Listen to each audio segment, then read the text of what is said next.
ইন্নাল হামদুলিল্লাহ ওয়াসসালাতু ওয়াসসালামু আলা রাসূলিল্লাহ। সম্মানিত দিনী ভাই বোন, জিন শয়তান আমাদের প্রত্যেকের ক্ষতি করার চেষ্টা করে। এমনকি তারা আমাদের ঘরের মধ্যে প্রবেশ করেও আমাদের ক্ষতি করার চেষ্টা করে, শুধুমাত্র আমাদের করা একটি ভুলের কারণে। রাসূল আকরাম সাল্লাল্লাহু আলাইহি ওয়াসাল্লাম বলেন, কোনো ব্যক্তি যখন বাহির থেকে বাড়ির উদ্দেশ্যে রওনা দেয়, তখন তার পিছে পিছে একদল জিন শয়তান যেতে থাকে। আর ওই ব্যক্তি যখন বিসমিল্লাহির রহমান রহিম বলে ঘরের মধ্যে প্রবেশ করে, তখন ওই জিন শয়তানদের মাঝে এবং ওই ঘরের মাঝে একটা দেয়াল পড়ে যায়। তখন জিনদের সর্দার বলতে থাকে, এই ঘরের মধ্যে প্রবেশ করা আমাদের জন্যে সম্ভব নয়।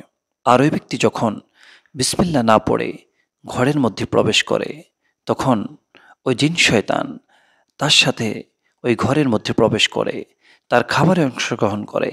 এমনকি সে যদি স্ত্রীর সাথে সহবাস করে, সেই সহবাসের মধ্যেও তারা অংশগ্রহণ করে।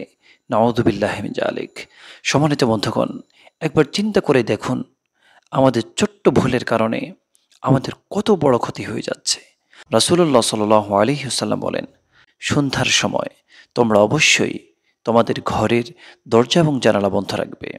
আর বন্ধ করার সময় অবশ্যই তোমরা বিসমিল্লাহির রহমান রহিম পড়বে।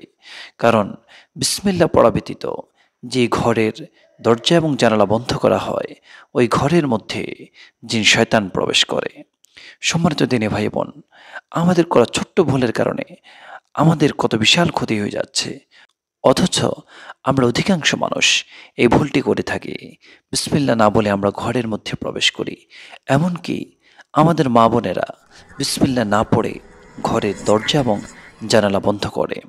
এই ছোট্ট ভুলের কারণে হয়তো আপনি আমি, আমাদের পরিবারের সদস্যরা জিন শয়তান দ্বারা আক্রান্ত হয়ে যেতে পারে, মারাত্মক ক্ষতি আমাদের হয়ে যেতে পারে। এই জন্য সম্মানিত দিনী ভাই বোন, আমরা রাসূলুল্লাহ সাল্লাল্লাহু আলাইহি সাল্লামের এই সুন্নাহ আমলটি আমাদের ব্যক্তিগত জীবনে আমরা প্র্যাকটিস শুরু করে দেই, যার ফলে আল্লাহ সুবহানাহু ওয়া তাআলা শয়তানের ওয়াসওয়াসা থেকে আমাকে, আপনাকে, আমাদের প্রত্যেককে হেফাজত করবেন ইনশাআল্লাহ। আল্লাহ পাক আমাদেরকে আমল করার তৌফিক দান করুন। আমিন।